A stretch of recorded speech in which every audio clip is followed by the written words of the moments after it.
Hello बच्चों, क्या हाल चाल। उम्मीद करते हैं कि आप सभी का हिंदी का पेपर बहुत ही बेहतर गया होगा, क्योंकि आज आपका 24 फरवरी है और जो दिल की धड़कनें बढ़ी थी वो आपने निकाल दिया है। अब आपकी टेंशन ये है कि हमने जो टिक किया है, जो एमसीक्यू पेपर में किया है, वो सातों सेट आपके साथ लेकर के आ चुके हैं और आपको आंसर की बताएंगे कि किसका आंसर क्या है, आपने क्या आंसर लगा करके आए हैं, जो ताकि आपकी जो दिल की धड़कनें है भाई कि हमने सही किया है कि नहीं किया है, कितने मार्क्स करके आए हैं, वो आपको 10 मिनट के अंदर पता चल जाएगा। तो चलिए शुरू करते हैं। ये आपका पेपर सेट जो था वो 801 वाला ये की पेपर कोड है। ये पेपर देख सकते हैं, आपने पेपर दे करके आए बेटा। अब हम सॉल्व करते हैं बिना टाइम बर्बाद किए, ठीक है, क्योंकि बहुत ज़्यादा एक्साइटमेंट होता है भाई कि हमने जो लगाया है क्या सर वही बता रहे हैं, ठीक है। तो काफ़ी एनालाइज किया हमने आंसर का। तो यहाँ पर देखो बेटा क्या है कि जो खंड का एमसीक्यू 20 एमसीक्यू होते हैं, इसी में बच्चों का कंफ्यूजन भी ज़्यादा होता है। तो पहला है सरस्वती पत्रिका के संपादक हैं।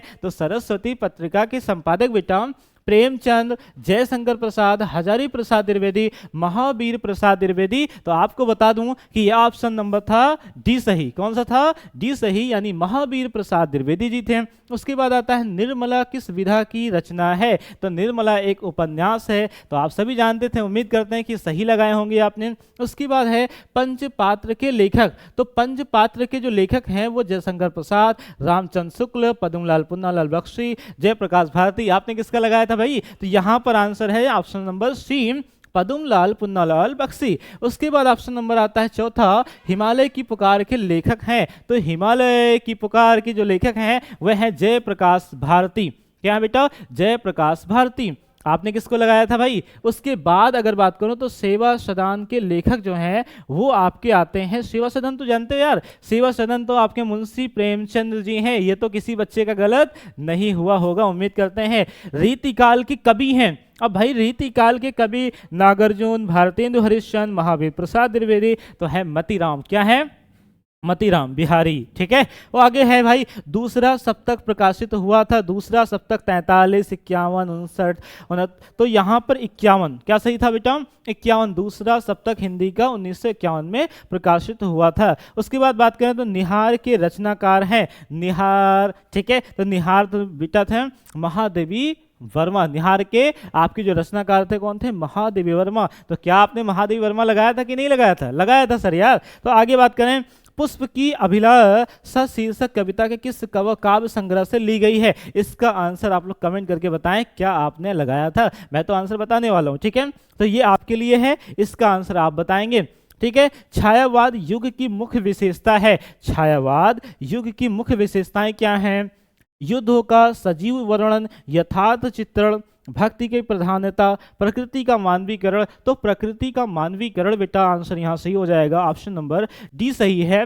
उसके बाद अगर बात करूँ 11 नंबर का आंसर की क्या होगा, तो ये तो यार दुनिया जानती है, आप भी जानते थे। क्या है? करुण रस का अस्थायी भाव होता है शोक। क्या होता है बेटा? शोक होता है। तो करुण रस का अस्थायी भाव क्या है? शोक है। उसके बाद है जहां उपमेय को उपमान मान पर सीधा आरोपित कर दिया जाता है। जहां उपमेय को उपमान मान कर सीधा आरोपित कर दिया जाता है उसे कौन सा अलंकार कहते हैं? तो उसे कहते हैं बेटा रूपक अलंकार। क्या कहते हैं? रूपक अलंकार। अगर आपने हिंदी सही से पढ़ा है तो उम्मीद करते हैं ये सारे बहुत ही आसान पेपर थे। बच्चे कह रहे पेपर टफ आया था, यहाँ से आ गया, वहाँ से आ गया, सब इजी था बेटा। 12 नंबर तक हो गया। उसके आगे आज बात करें तो 13 नंबर जो प्रश्न है वो क्या है? सोरठा किस प्रकार का छंद है? तो सोरठा जो है वो किस प्रकार का छंद है? तो वो आपको याद भी होता है बेटा, अर्ध सममात्रक छंद होता है। उसके बाद अगर बात करें तो निर्गुण शब्द में प्रयुक्त उपसर्ग है। उपसर्ग कौन होगा? निर्गुण। तो यहाँ से निर्गुण, नीर, नीर, तो यहाँ पे कौन ऑप्शन आ जाएगा? ऑप्शन नंबर डी सही हो जाएगा। उसके बाद है नील कमल में कौन सा समास है? तो नील प्लस कमल, तो इसमें कौन सा समास हो जाएगा? कर्मधारय समास हो जाएगा। कौन समास हो जाएगा बेटा? कर्मधारय समास। फिर देव नदी का पर्यायवाची शब्द है। देव प्लस नदी, तो देव नदी का पर्यायवाची जो शब्द होता है वो क्या है बेटा? गंगा है, राइट। तो किसका ऑप्शन सही हो जाएगा? गंगा। उसके बाद है युष्माभि शब्द में विभक्ति एवं वचन है। तो युष्माभि में तृतीय विभक्ति बहुवचन, चतुर्थी विभक्ति बहुवचन, याद करो, ठीक है। तो इसका ऑप्शन नंबर ए हो जाएगा, तृतीय विभक्ति बहुवचन, राइट। उसके बाद है बेटा विकारी पद कितने प्रकार के होते हैं? तो विकारी पद होते हैं 2, 3, 8, 4। तो विकारी पद होते हैं बेटा 4, ठीक है। हमारे गुरुजी ने बताया है कितना ऑप्शन सही है, 4। ठीक है, तो अर्थ के आधार पर वाक्य के कितने भेद होते हैं बेटा? तो अर्थ के आधार पर वाक्य के 8 भेद होते हैं। ठीक है, उसके बाद आता है आदर्श से गाया नहीं जाता, इसमें कौन सा वाच्य होगा? तो इसमें वाच्य होगा ऑप्शन नंबर सी, भाववाच्य। क्या है बेटा? भाववाच्य। तो इस प्रकार आप अपने आंसर की को मैच करेंगे, उसमें क्या है, क्या सही है, क्या गलत है, तो अच्छे से आपको गेस मिल जाएगा कि इतना हमने सही किया है, इतने मार्क्स हमारे आने चाहिए। उतना नहीं आता तो आप रीचेकिंग भी डाल सकते हैं। उम्मीद करते हैं आपका मैथ का पेपर जो है, साइंस का पेपर है, वो सारे बहुत ही बेहतर जाएंगे। हम लोग अब से तत्पर आपके साथ जुड़े रहेंगे। वीडियो अगर अच्छी लगी तो शेयर जरूर कर देना। आगे अगर बात करूं बेटा तो यहाँ है निम्नलिखित गद्यांश पर आधारित दिए गए प्रश्नों के उत्तर दीजिए। ये तो बहुत ही आसान गद्यांश था बेटा। क्या कह रहा है? हम लोग कच्ची मिट्टी की मूर्ति के समान रहते हैं, जिसे जो जिस रूप का चाहे उस रूप का कर्ज दे। भैया क्या है? मित्रता लेसन था ना, आचार्य रामचंद्र शुक्ल जी का मित्रता, वहां से इस चीजों को उठाकर दे दिया गया है। कितना इजी क्वेश्चन थे, तो पेपर बहुत ही आसान था। आपका 70 में 70 वेल डन हो गया होगा, उम्मीद करते हैं। ठीक है, ये आपने 70 में 70 करने वाले हैं बहुत सारे बच्चे, क्योंकि हिंदी का पेपर बहुत ही आसान था और आपका मैथ का पेपर भी ऐसे ही आने वाला है। बस आपको मेहनत से, लगन से अच्छी तैयारी करनी है। ठीक है, ये आपका पेपर था। ठीक है, यहाँ पर ये सारी चीज़ें थी, आपने अच्छे से कर लिया होगा।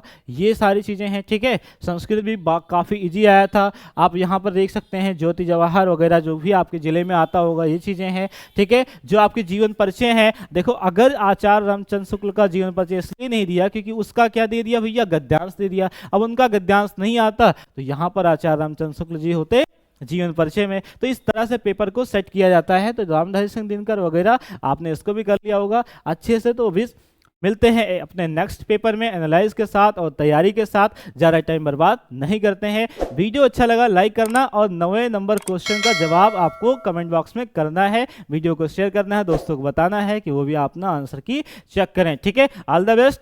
Okay, good.